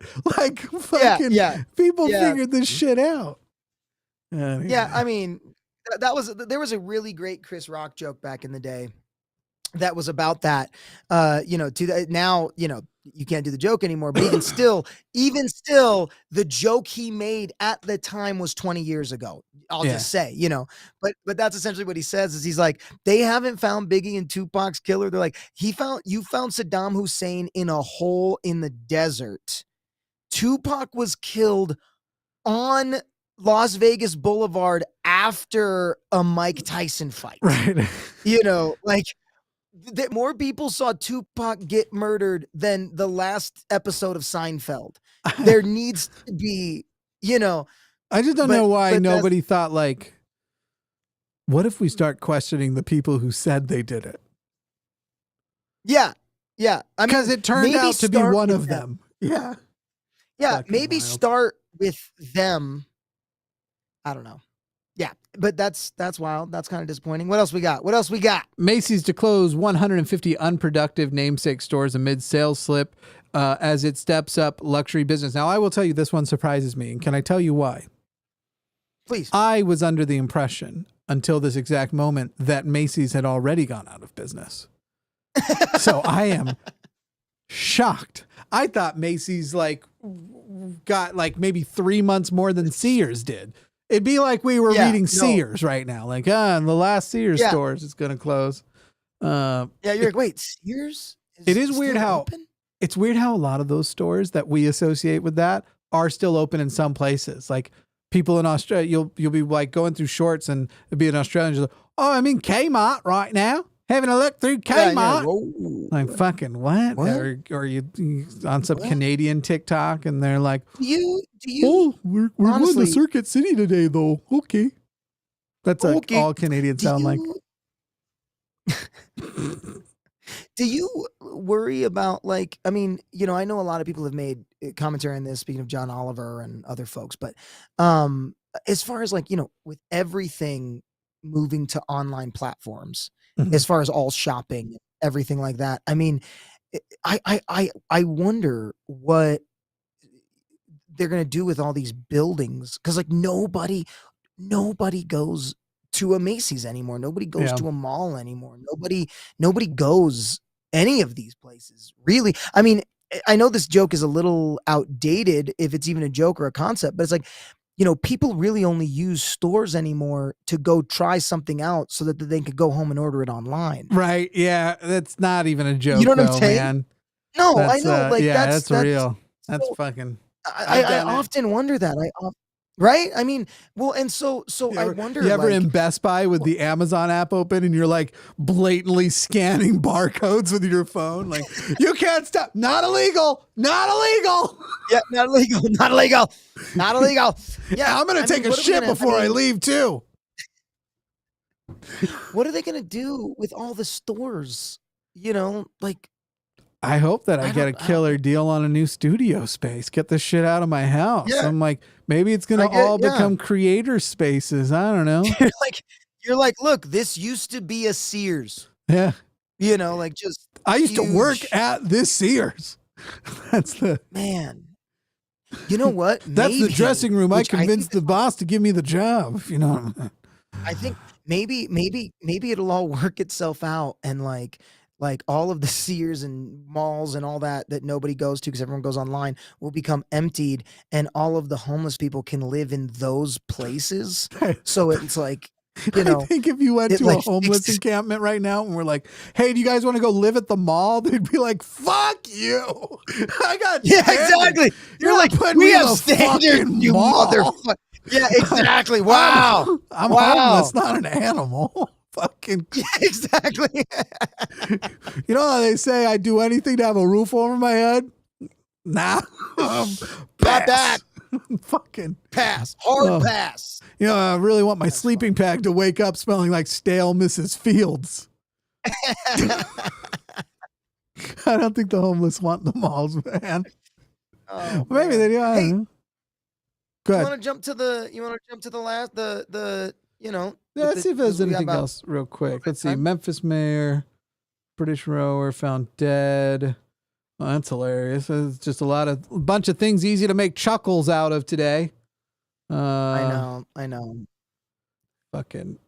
Yeah, we could just talk about. So the final segment that in the future we'll have graphics for and shit, but the final thing is called, did you see this? It's where we talk about maybe show off. I'm going to even start looking for some of mine here. But talk about show off some of the things that have been living rent free in our head lately. Do you have one you want to start with? I mean, we can start with it and everything. I really want to talk about the Jon Stewart stuff. Yeah, go for it. Yeah. I you want definitely me to want to talk about. Well, sure. I mean, so Jon Stewart has been receiving a bunch of backlash because he's returned to the Daily Show, which was huge. I mean, it was I was stoked about it. God, you know what I mean? Happy. I was so excited to hear that he was coming back to the Daily Show.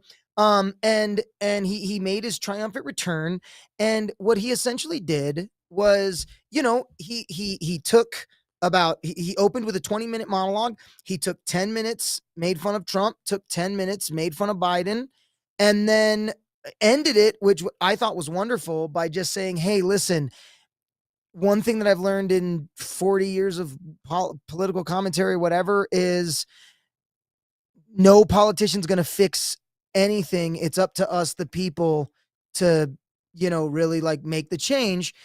And I thought, I was like, okay, cool. But the big backlash is that, and please elaborate on this, because I think you probably have a better idea of what the internet is saying, but the gist of it is people did not like that he played the double side approach. They didn't like that he did the let's make fun of both equally. But I don't even think that's what he did. But I agree that that's what they're trying to portray, because you have these people who are. So here's the thing, and this is going to be hard for people to hear who are watching. I'm not a liberal. I'm not a Democrat. I'm not even a progressive. I am a socialist.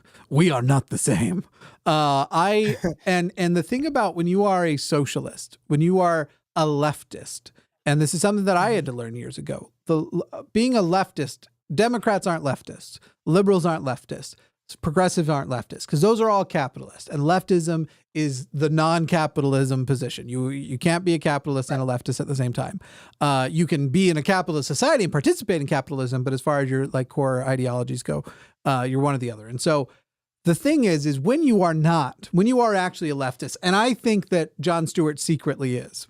In fact, sometimes I feel like it's a little on the nose. His whole fucking turning his home into a fucking like vegan farmstead wildlife reservation kind of shit. It's like, all right, buddy, we get it. You're better than us. But I love Jon Stewart. And he is better than me. That's true. But when you're a leftist, you view this lens of like liberalism and progressivism as basically half measures. You are somebody who wants to be saying like, oh, we need healthcare, we need this, need that. And so we're going to do all this thing with still prioritizing capital as the core foundation, beginning with like, well, let's all agree we can't even address whether capitalism's good. It's definitely great, but let's try and find solutions within that framework when those solutions will always escape you because inevitably capitalism doesn't work. It is you are the class that you die the class you're born into in almost all cases. And there are obviously exceptions, but that's how capitalism can continue on because they can pretend you're going to be the next one, and get you to vote against your, but anyway, when you look at, so as a leftist, when I watched it, I saw something completely different than liberals saw, which is, on the left, the true left, we are fine devouring our own, like absolutely fine just putting a person in the blender and being like, you're the fucking worst, and then voting for them anyway. We're fine. Sure. Now I will say there are toxic leftist communities that are like, Jesus fucking Christ. But there is this expectation if you're going to participate politically, and you're going to be actually in the conversation, that you will be competent enough to be in the conversation. You don't have a pessimism or a cynicism about humans that everyone's going to be too stupid, so we have to trick people into voting for Joe Biden. I don't think you have to trick anyone into voting for Joe Biden, who is not a socialist, by the way, and yet I'm advocating for voting for him. I think that you can say to most people, you don't have to worry. Yeah, do I think most people are stupid? Yes, but I don't think that means that they have to be lied to. And I think that you can go, here are the facts. This is the reality. Both of these people are fucking dog shit. And there is no getting around the fact that age has clearly become a problem for both of these people. And I said in the last one, I don't care that he's old until you start to see signs that the age has caught up to him and it could potentially get in the way. And so you have this, like, he is being crucified. The way he put it was pretty good on the show. I'm sorry that I did the cardinal sin of saying what I saw. I saw. Well, yeah. Well, just to kind of jump in, you said, you're a true to form socialist and everything. And I'll be honest, I don't really know where I fall in all the grand scheme of all of that. But where I'm at in my life right now is, I think it's really important to look at what is, as far as like I love ideals and I love people fighting for their ideals, but I think it's very important, no matter what your ideals are, is to ground yourself in what is. And the thing that bothers me about people criticizing him, Jon Stewart, for saying this, is because what I feel like what they wanted is, I feel like people on the left, and by that I mean a very broad term on the left, I feel like what they wanted, the American left, is, I feel like what they wanted was, they just wanted him to go, very much like what Colbert already does, and what Jimmy Kimmel already does, which is just going, here's how stupid he is. Isn't he stupid? Talking about Trump, right? Here's how stupid he is. Isn't he stupid? Isn't he awful? Isn't he evil? And let me break down jokes with that. Now let's move on, right? But what Stewart's always done, I mean, this is consistent with his character. Go back and watch him take down Crossfire. Is that he's like, look, guys, he was hard on Obama. To Obama's face. Literally. And that's the thing, is that he's like, listen, the true hope of America is power of the people, which means it is our responsibility to hold our leaders accountable for what we want. Yeah. And the thing is right now, we're not living in that. We're living in a very interesting age of digital tribalism, where what's happening is whatever your ideas may be, you find your online community, you block anyone that doesn't agree with you, and then you know, keep building only your online community. The algorithm hears what you say and looks for, gives you more of only that. So that way, and it's great on an online world. Like online, you can have a catered world. But the problem is when you go out and turn off your computer or turn off your phone and actually go outside and interact with people, you're going to interact with people that have different views than you. And the thing is that because we're spending so much time in the digital world, it's making it to where when people get information, it's not, first of all, we've demonized each other so much that it's not even, oh, you're thinking about voting for this candidate or this candidate. It's like, you know, I know people who, I'll just use as an example, are on the right, who based on what they're getting fed will hear that I don't have the same views as them and be like, well, you're a child molesting, baby eating fucking monster, because that's all I see of you from my digital world. And so what I liked what Stuart was doing was just kind of going like, hey, for anybody watching this whose algorithm has been feeding them leftist propaganda, for anybody who's watching this whose algorithm has been feeding them right-wing propaganda, I'm going to appease both of you by making fun of both. And then I'm going to say, hey, the key to us actually having a successful future is us figuring out a way to work together and not put our fucking faith in these puppets to do it for us. It kills that's credibility. The thing. Yeah. It's I'll just say this lastly is that I'm going to tell you this right now. Like, neither one of these candidates represent 100% of what I believe, what I hope, what I want for the country or the future. Neither one of them. But we've been pushed into this two-party system that says, this guy, if you're on this side, is your savior. This guy, if you're on the other side, is your savior. And they're also your only choices and options. And then, because I think both sides knows that neither guy is perfect, what they do instead of pointing out the flaws of their guy is that they say, look at the other guy and look how much of a fucking evil monster he is. So that way, if someone says they're voting for the other guy, you can then demonize them as an evil monster. And that's why we're in a digital cold civil war right now. I mean, we absolutely are. And the only way to get over it is to, one, just start going like, hey, first of all, these two dudes, like, yes, I would prefer one over the other, but they're not really going to they're not going to bring in the utopia that we want or need. What it is it's going to be what it always has been with every political movement in history, and that's people coming together in unison. That's what it has to be. My issue is the credibility thing, which is this idea that somehow you're going to win over people by pretending you don't see what they see. So like, oh, Jon Stewart shouldn't be admitting that Joe Biden's, his memory's clearly going to shit, that he's stumbling over stuff, that he engages in weird and creepy ways. He does seem like, whether it's image and, one of the things he mentioned was all these people who come on and they do interviews and they're like, I was just in a meeting with Joe Biden and he is sharp as ever. He was on top of everything. He ran meeting. He held court. And he's like, did you record that?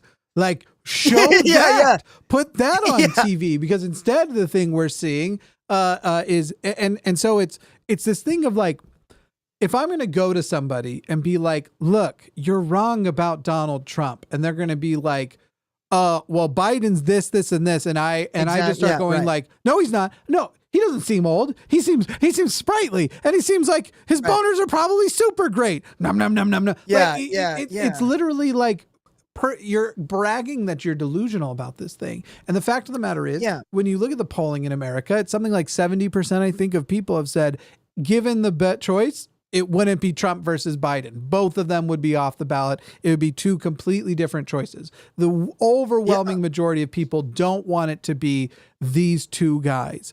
But if you're going to win over people, this very cynical, shitty view that people like Keith Olbermann, people like Mary Trump, who I've respected her opinions on other things. She said stupid stuff like, my uncle won't run again. He won't risk losing again. And that aged poorly, but whatever.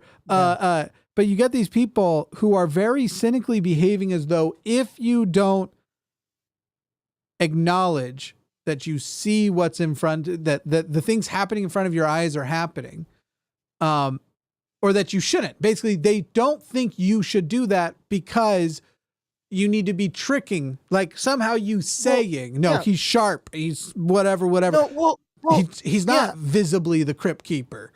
Well, and I will say, to play devil's advocate for the people in a lot of ways, I get why they're doing it and where they come from, because we do only have two options. That's it. And so what people are afraid of is that if you're going to have Jon Stewart making fun of Joe Biden, then the left base that are fans of Jon Stewart might then go, well, then I guess I'll vote for Trump. Which is absurd. I think that's the like pessimistic cynicism of like, then like, it's like the people who, there are lots of people to blame for Hillary's loss, but I love how so many people are just like, but not Hillary. It's, we have to only blame all these. Of course it's their fucking fault. So here's the last point I'll make on it, for sake of time, is just that I get people online. It's like you have to defend your girlfriend or something. Yeah. That's how they kind of treat it, is like everybody's defending their boyfriend, because like, again, if you are an advocate for trans rights, there really is only one candidate, like that. But the thing is I'm going back to 2008. And again, I'll be honest. I'm not going to say he was perfect, and I'm not going to say there wasn't a lot of flaws, but I was a big fan of President Obama when he was in office, but especially when he was running for office. If you ignore the war crimes, he's a pretty inspirational guy. No, I know. But let me say this, is that I remember when he was running the first time, and you had him, Hillary, and I can't remember the other guy. He was the white dude from the South. I can't remember his name, but those were the three candidates for president. The guy, was it the one who was like super creepy about like, and I watched men die at my hands in the war. It might. I don't remember his name. It was like, he was like what we were used to seeing a presidential candidate be up until that point. So it was kind of like you had maybe like Barack John Obama, Edwards or something. Yes, something like that. He was like, It was like you had Barack Obama, who was the first African-American candidate. You had Hillary Clinton, who was the first female candidate. And then you had this guy who was the guy you were used to seeing. And so you're either talking about John Edwards, who famously started fucking another woman while his wife had cancer, and that ended his political stuff, or you're talking about the guy who was like, and then we're going to go to Texas, and we're going to go to Missouri. Yeah, that guy. No, it wasn't that guy. It wasn't that guy. Okay. That was the guy who they thought was going to be against Bush. No. So it was John Edwards. So here's the point. It's three of them, and it was on Martin Luther King Jr. Day. And they asked this question. I'll never forget it. They asked all three candidates, why would Martin Luther King endorse you? And John Edwards was like, he would endorse me because I'm from the South and I've been fighting for civil rights my whole career. And then they asked Hillary, and Hillary's like, he'd vote for me because I'm qualified for the job and it will be revolutionary to have a female president, whatever. And then they asked Obama, and Obama's answer I really resonated with. He said he wouldn't support any of us. He would call upon the people of America to hold us accountable for our decisions, to make sure we were doing what was right for the country.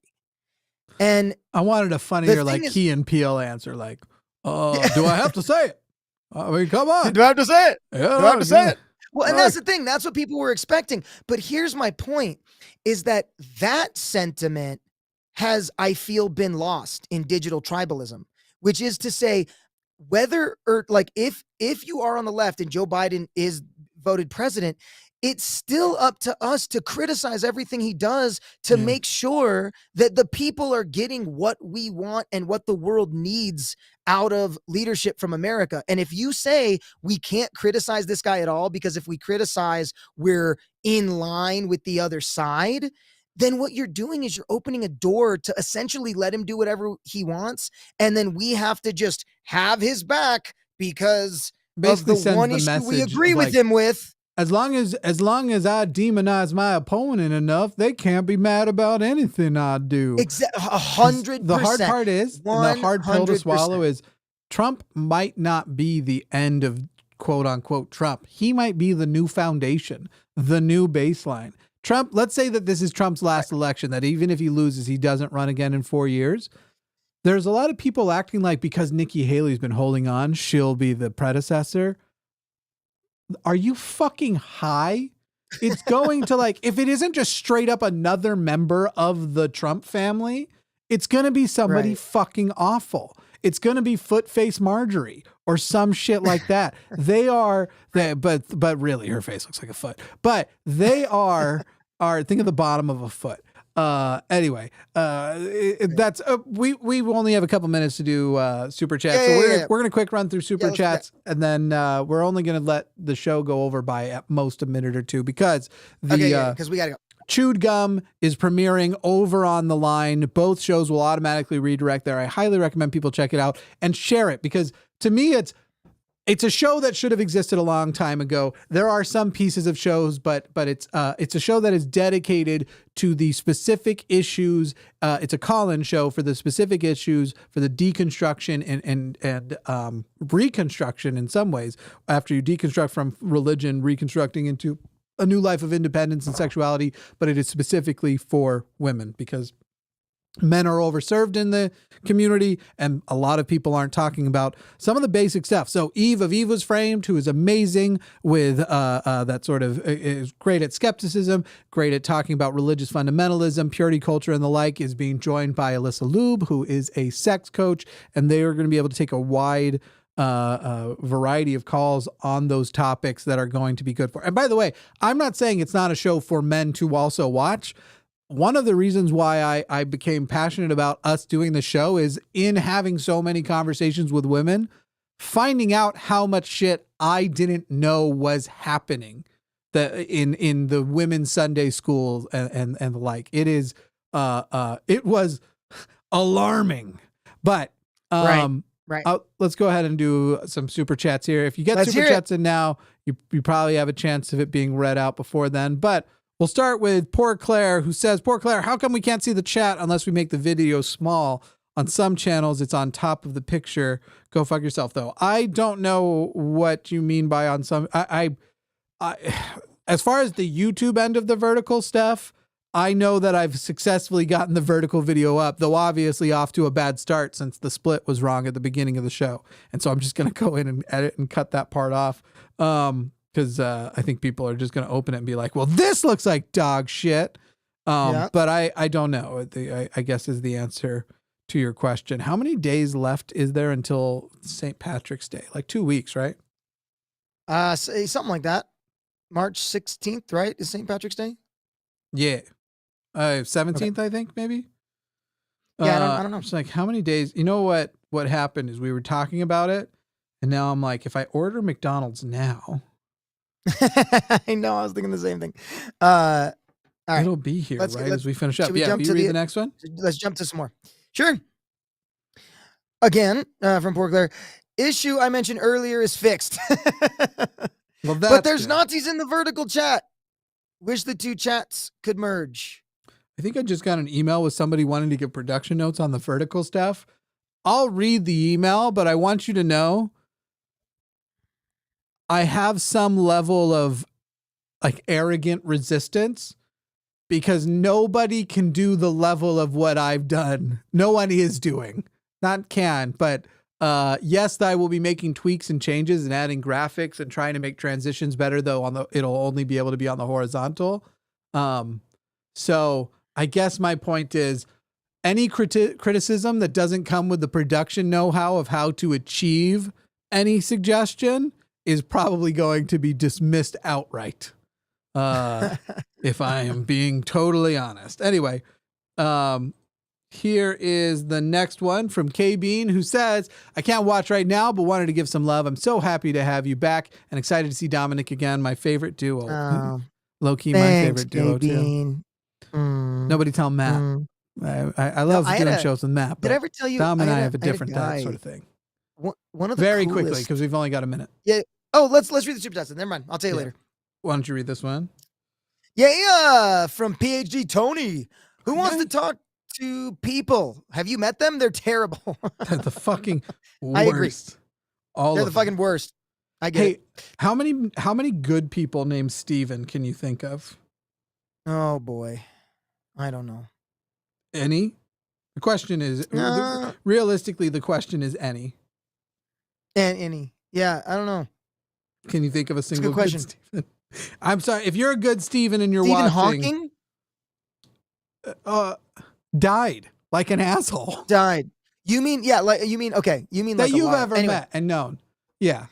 You want me to read monkey at typewriter? Yeah, this is the last one. Go ahead. Okay, Tom. Don't encourage Jimmy to play with his diction. If he keeps stroking his vocabulary, he'll go blind. It's true. And is it okay, what's the J?